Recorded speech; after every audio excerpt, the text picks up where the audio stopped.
Bonjour et bienvenue à cette quatrième retraite, quatrième partie, mardi après-midi. Euh, L'écoute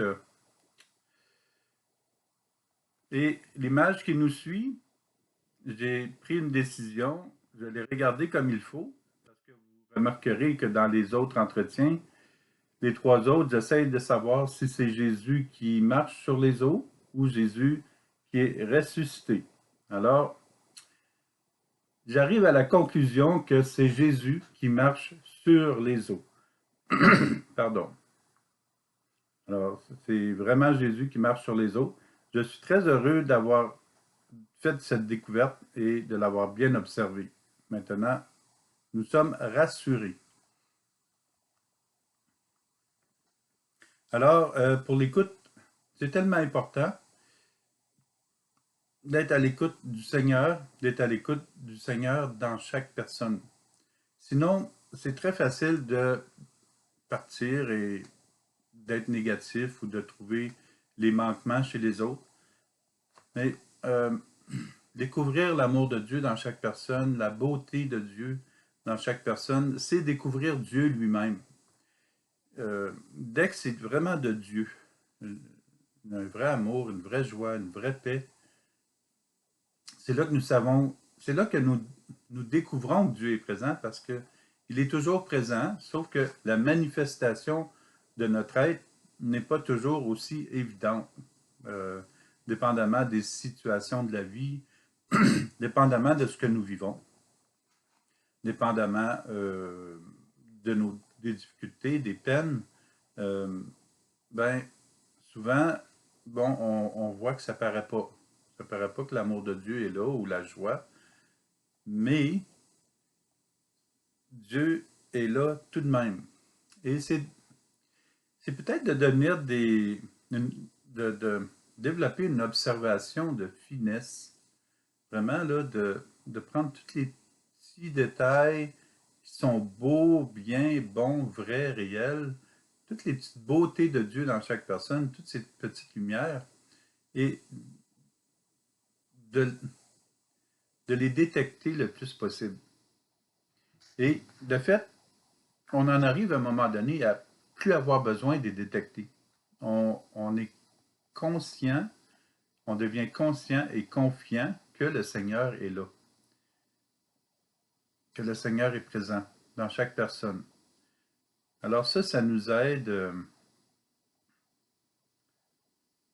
à réaliser une écoute, autant une écoute du cœur par l'observation qu'une écoute de la parole ou une écoute de nos pensées. Est-ce que nos pensées divaguent? Qu'est-ce qu'on pense des autres? Et de le régler tout de suite, de le donner au Seigneur, de ne pas rester dans ça, de le donner tout de suite et se laisser aimer de Dieu, laisser son amour circuler. Alors, nous commençons cette quatrième partie, quatrième entretien de la quatrième retraite, ce qui veut dire mardi après-midi. Jésus pleure sur Jérusalem parce que son peuple n'était pas assez à l'écoute, n'ont pas ouvert leur cœur à Jésus. Jésus pleure, bien qu'il y en ait qui soient à l'écoute de Jésus, il n'en reste pas moins que ce ne sont pas toutes les personnes dans la ville qui veillent. Jésus veut il veut perdre aucune brebis. Il dit avec douleur, ah, si toi aussi tu avais reconnu en ce jour ce qui donne la paix. Mais maintenant, cela est resté caché à tes yeux. Luc chapitre 19, verset 42.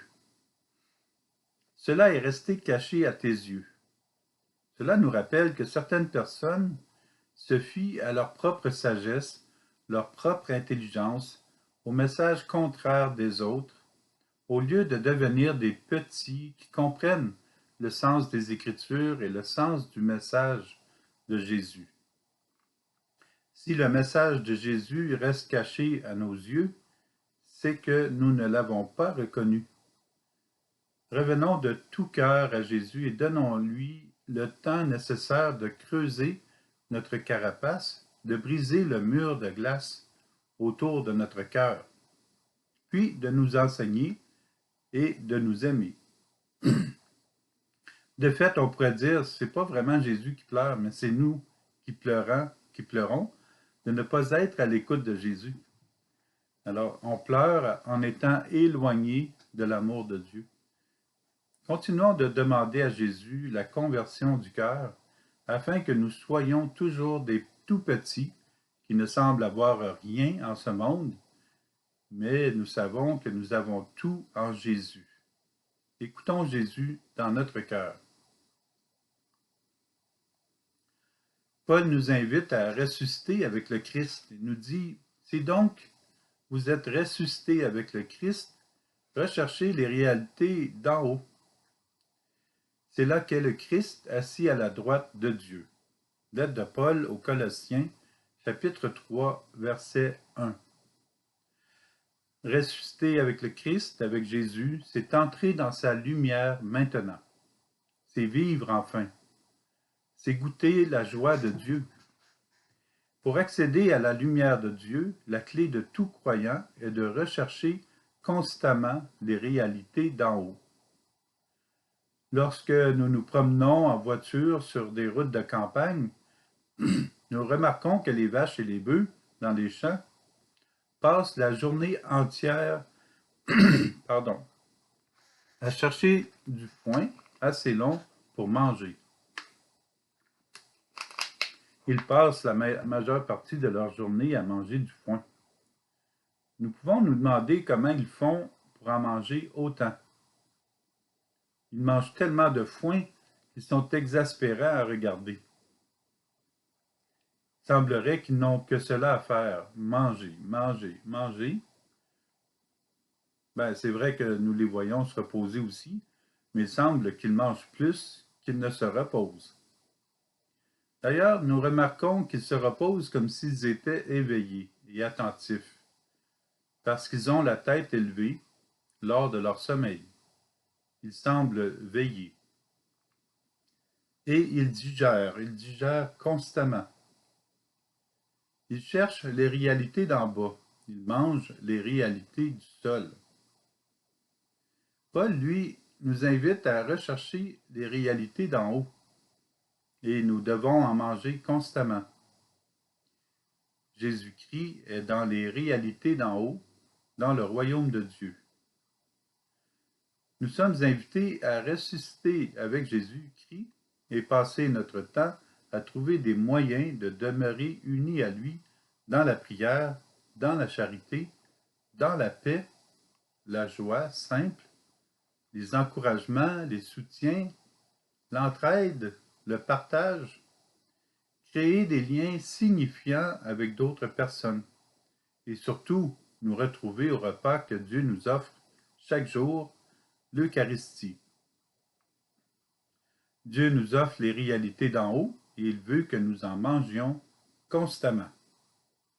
Mangeons, mangeons, mangeons constamment et lorsque nous dormons aussi, gardons notre tête et notre corps dans les réalités d'en haut.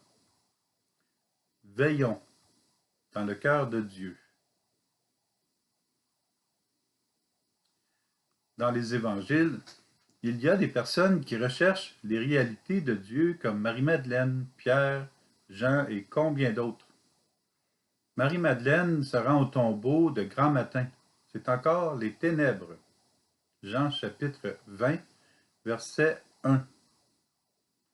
Pourquoi Marie-Madeleine, lorsqu'elle se rend au tombeau, on devrait être dans la joie de penser que le Christ est là, mais c'est encore les ténèbres.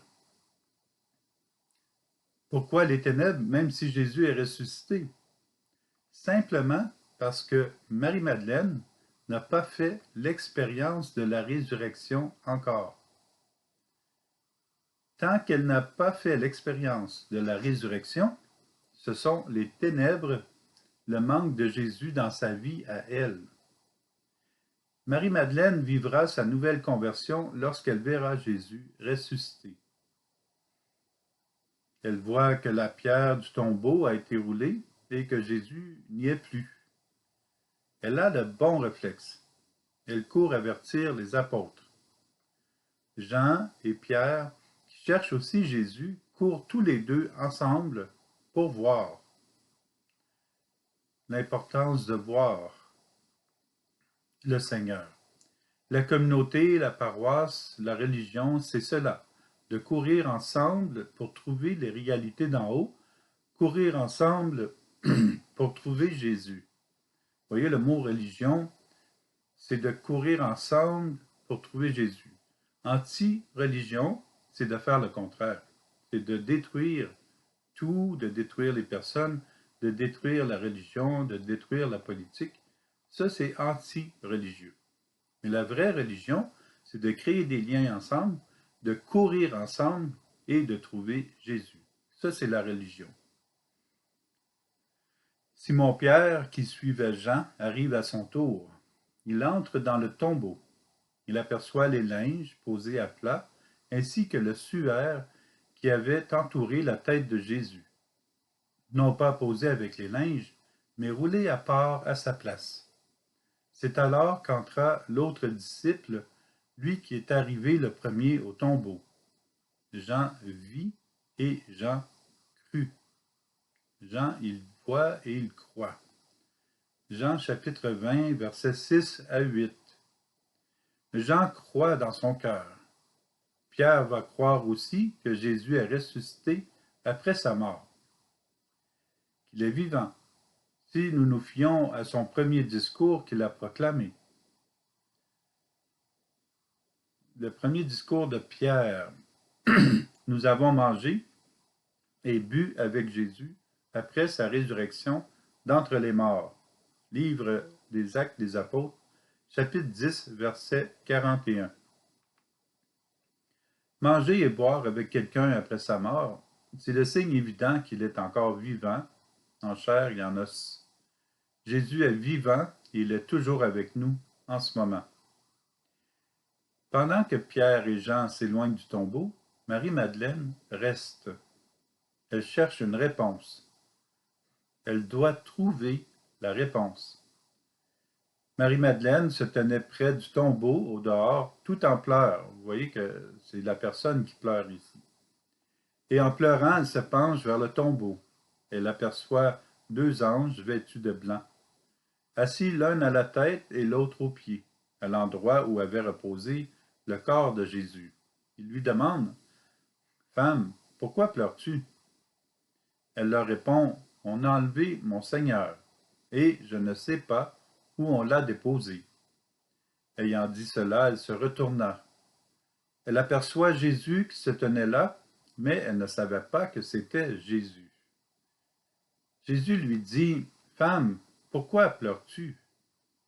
Qui cherches-tu? » Le prenant pour le jardinier, elle lui répond, « Si c'est toi qui l'as emporté, dis-moi où tu l'as déposé, et moi j'irai le prendre. » Jésus lui dit alors, « Marie. » S'étant retourné, elle lui dit en hébreu, « Rabouni », c'est-à-dire Maître. Jean chapitre 20, versets 11 à 16. Marie-Madeleine, elle voit et elle croit. Comme Saint Jean.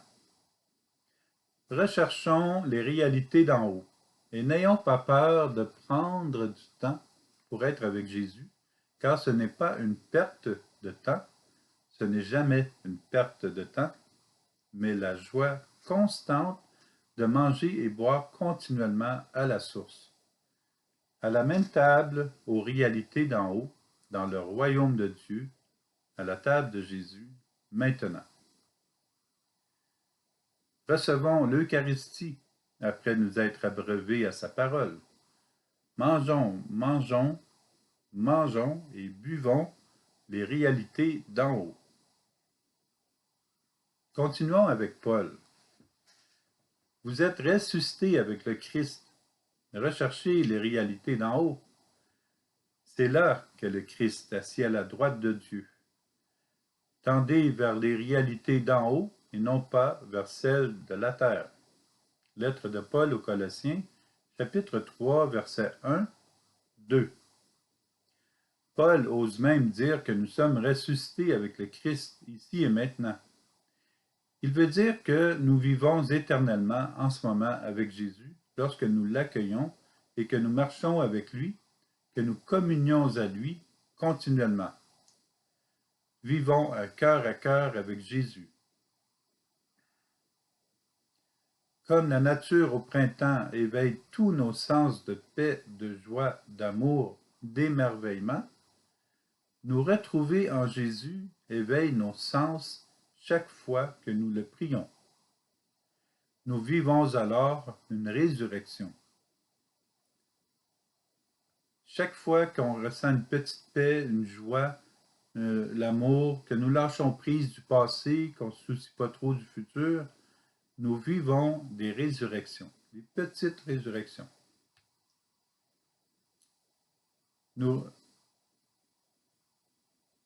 Comme la nature au printemps éveille tous nos sens de joie, de paix, d'amour, d'émerveillement, nous retrouver en Jésus éveille nos sens chaque fois que nous le prions. Nous vivons alors la résurrection.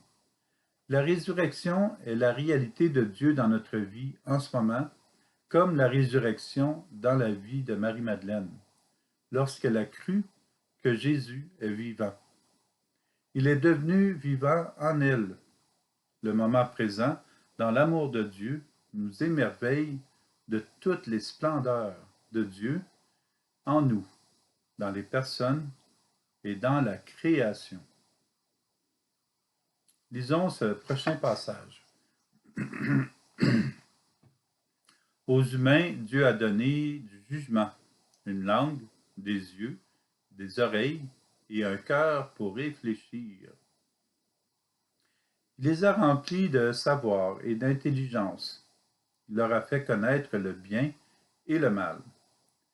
Il a posé son regard sur leur cœur, leur montrant la grandeur de ses œuvres. Il a posé son regard sur leur cœur. Le regard, c'est l'écoute. C'est le regard par l'observation qui est l'écoute, leur montrant la grandeur de ses œuvres. Alors, la grandeur de ses œuvres, on peut les voir continuellement dans le cœur des personnes. Ben Sirac le Sage, chapitre 17, versets 6 à 8. C'est ça qui est écrit, hein? Dieu a placé sur nos cœurs son regard. Alors, si son regard est sur nos cœurs, lui, il est dans notre cœur. Alors, on peut voir son regard sur nos cœurs. Le regard de Dieu sur nous permet de voir Dieu agir en nous et autour de nous. Le mineur, pour aller dans les cavernes, a une lumière sur son casque. Il voit son environnement. Cela lui permet d'observer pour bien choisir le minerai qu'il recherche. La lumière éclaire ce qui est dans l'obscurité. Le regard lumineux de Dieu en nous, par son regard à lui, nous permet par pure grâce de découvrir ce qui est de lui dans notre cœur et dans le cœur des personnes sur notre route. Puis nous pourrions dire encore, leurs yeux ont vu la grandeur de sa gloire, leurs oreilles ont entendu la majesté de sa voix. Ben Sirac le Sage, chapitre 17, verset 13. Être attentif à tout de Dieu permet de nous épanouir et d'éliminer la crainte et la peur. Nous avons vu les merveilles de Dieu. Nous voyons les merveilles de Dieu. Nous verrons les merveilles de Dieu. Les personnes qui s'éveillent ainsi à la grâce de Dieu verront toutes ces merveilles.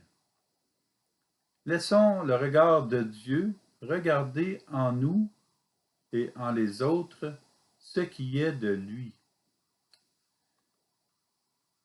Permettons au regard de Dieu de regarder en nous ce qui est de lui et dans les autres. Jésus nous propose l'attitude gagnante pour recevoir le regard de Dieu personnellement. Dans la prochaine scène, les apôtres repoussent les enfants et ils repoussent leur propre cœur d'enfant du même coup parce qu'ils ne savent pas regarder, n'ont pas le regard de Jésus. Les apôtres repoussent les enfants parce qu'ils n'ont pas le regard de Jésus. Le regard, et ils repoussent leur propre cœur d'enfant en repoussant les enfants.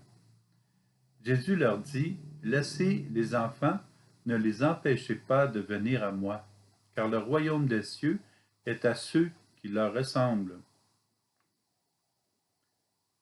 Le royaume des cieux est à ceux qui leur ressemblent. Matthieu, chapitre 19, verset 14. Les enfants et les gens qui ont des cœurs d'enfants reçoivent le regard de Dieu sur eux. Ce qui est de Dieu dans leur vie transparaît. Observons ce qui est beau dans les enfants. Observons les réalités d'en haut dans le cœur des enfants, dans le cœur de chaque personne. Apprenons des enfants la simplicité, la joie, l'innocence, l'amitié naturelle, l'émerveillement. Et ça, c'est un bon moyen de redécouvrir Dieu dans le cœur des enfants. Et là, ça nous réapprend à retrouver ces joies-là en nous. Le regard de Dieu en nous. Nous vivons chaque jour des occasions de nous convertir un peu plus. C'est essentiel d'améliorer notre relation à Jésus. Sinon, nous allons passer à autre chose. Et ça, c'est pas une bonne idée. Nous allons quitter l'Église. Nous allons quitter les pratiques de foi, tellement nécessaires à notre survie. Nous ne célébrerons plus la messe pour remercier Dieu pour tout ce qu'il nous offre. Et ne plus recevoir l'Eucharistie, c'est ce qu'il y a de plus...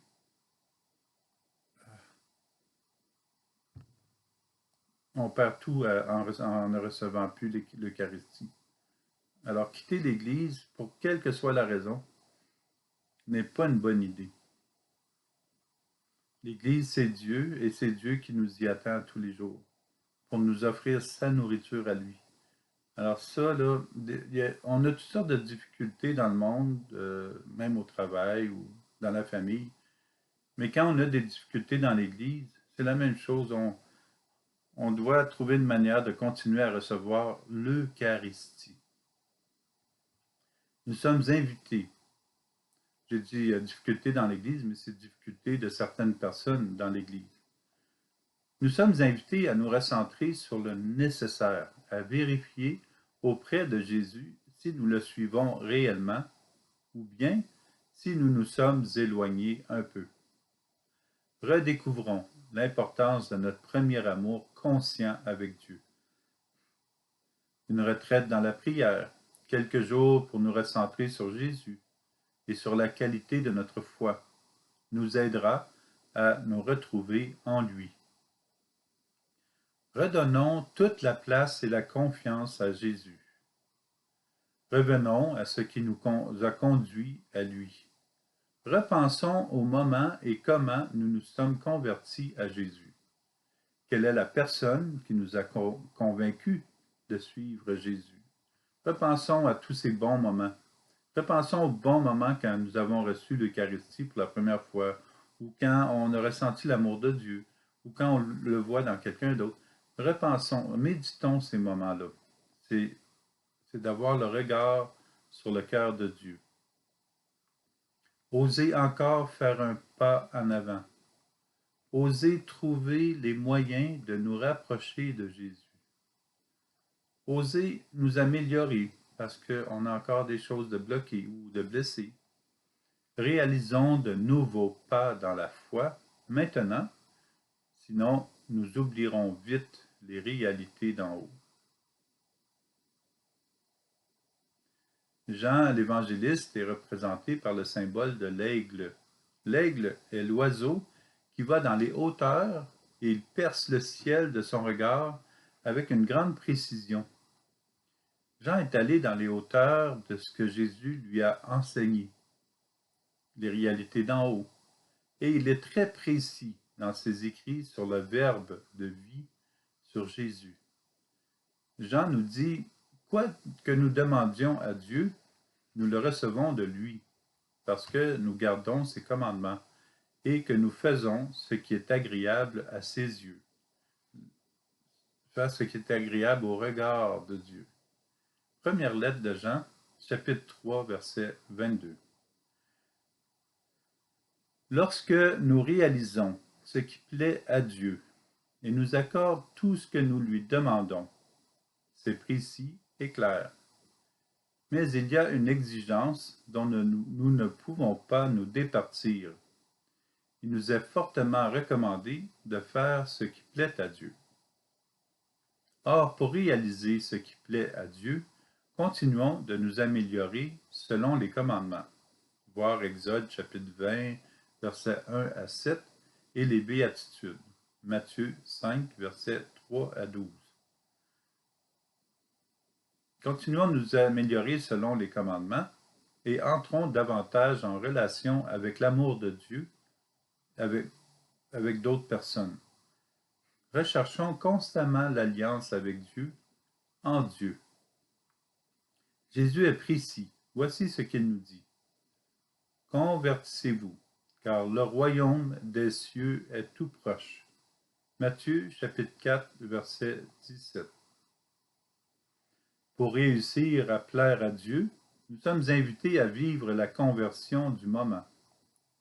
Chaque jour, apprenons à connaître Jésus davantage, à nous laisser transformer par l'amour de la Trinité et à transmettre d'une manière charitable et respectueuse le message que Jésus nous tend.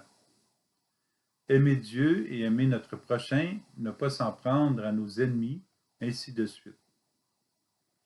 En pratiquant les recommandations de Dieu, les 10 commandements et les béatitudes, ces recommandations pour vivre pleinement, voilà un point de repère à suivre. Et nous convertir à Jésus, et nous convertir à Jésus, et nous convertir à Jésus, jour après jour, année après année. Dieu nous accordera ce que nous demandons, si cela est conséquent avec son amour. Quand Jésus dit « Convertissez-vous, car le royaume des cieux est tout proche », le royaume des cieux est en nous, est dans notre cœur. Et il est là pour nous éclairer, pour rejaillir de lumière sur les autres. Alors, on se convertit dans la mesure où on détecte Dieu. On a ce regard de Dieu sur les personnes et dans notre cœur. Convertissez-vous, le royaume des cieux est tout proche. Tout proche, là, ça veut dire tout proche est encore plus près que proche. Alors, le royaume de Dieu, si le roi est dans notre cœur, Jésus, le royaume est là. Alors, c'est juste d'en prendre connaissance, de savoir l'observer, d'en prendre conscience. La conversion assidue et continue, en ce moment, chaque instant, est nécessaire si nous voulons demeurer solides au milieu d'un bateau qui parfois est en proie à d'autres vagues, à de hautes vagues, en proie à toutes les promesses de l'extérieur, de toutes les illusions qui miroitent en surface de l'eau, de ce qui nous est proposé en dehors de l'Église. Alors, la conversion continuelle est nécessaire si nous voulons demeurer solides au milieu d'un bateau qui est en proie à de hautes vagues. La conversion se réalise dans notre cœur et au cœur de notre vie. Devenons des amoureux de Dieu, lui qui nous aime le premier. Laissons-nous aimer de Dieu toujours davantage. Demandons à Jésus la persévérance pour demeurer en lui. Et après qu'on l'a reçu, ayons confiance en Jésus. Combien il est impérieux, important aujourd'hui de nous appuyer totalement, de nous ancrer solidement dans l'amour de Jésus, afin de ne pas être ballottés sur les vagues de la vie, d'un côté comme de l'autre. C'est un engagement qui se doit d'être équilibré, progressif. Nous progressons dans la foi et nous ne sommes jamais rendus au bout. À la suite de Jésus-Christ. La persévérance dans la foi nous permet de demeurer collés à notre Dieu d'amour, qui attend simplement notre oui chaque jour, même à passer à travers les épreuves autour de nous, même si des personnes nous ont blessés dans l'Église, on remet ça à Jésus et nous continuons à les recevoir l'Eucharistie. Il ne s'agit pas de nous crisper le visage pour avancer et être persévérants, mais plutôt de laisser nos barrières une à une et croire dans les moyens reçus du Saint-Esprit, parce que Dieu croit en nous. Soyons vigilants, assurons-nous de vivre notre foi. C'est la première assurance que nous devons nous procurer. Commençons la journée avec le signe de la croix. Demeurons dans le cœur de Jésus. Jésus est amour. Jésus nous aime. Alors voilà, mardi après-midi vient de se terminer et je vous invite à continuer à méditer dans la prière, aux réalités d'en haut, au regard de Dieu dans notre cœur et au regard de Dieu dans le cœur des personnes. Plus, moi j'imagine, là, si une ville complète commençait à voir juste les beautés dans le cœur des personnes, tout le monde avancerait, il y aurait beaucoup moins de, de problèmes moraux ou psychologiques à, à, à permettre aux personnes de voir les beautés de Dieu en elles. Par exemple, c'est beau la joie qui est en toi ou la paix qui est en toi. Et la personne, ça leur permet de découvrir qu'ils ont cette joie et cette paix. Ou apprends à te laisser aimer de Dieu. Dieu t'aime, puis tu vas le découvrir à force de juste penser que Dieu t'aime, tu vas découvrir de plus en plus cet amour, puis tu vas le ressentir de plus en plus. Alors, savoir que tu es aimé, souvent les personnes ne savent même pas qu'elles sont aimées. Et ça, c'est un grand drame pour beaucoup de personnes. Et à force de leur dire leurs défauts, leur montrer qu'ils ne sont pas corrects, qu'ils font telle bêtise, on n'aide pas les gens à trouver Dieu à ce moment-là. Bien sûr, on a à être réaliste, puis parfois, on va dire les choses honnêtement. Mais c'est honnête aussi de dire que l'amour de Dieu est dans le cœur et que la personne a juste à se laisser aimer de Dieu.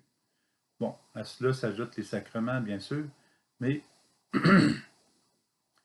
mais je suis persuadé que si plus de gens savaient qu'ils étaient aimés, il y aurait beaucoup moins de détresse dans le monde. Alors, sur ceci, je bénis toutes les personnes pour qu'elles reçoivent cet amour de Dieu dans leur cœur et qu'elles permettent à l'amour de Dieu de passer de leur cœur au cœur des autres, au nom du Père et du Fils et du Saint-Esprit. Amen. Bonne fin de journée. À demain. Au revoir.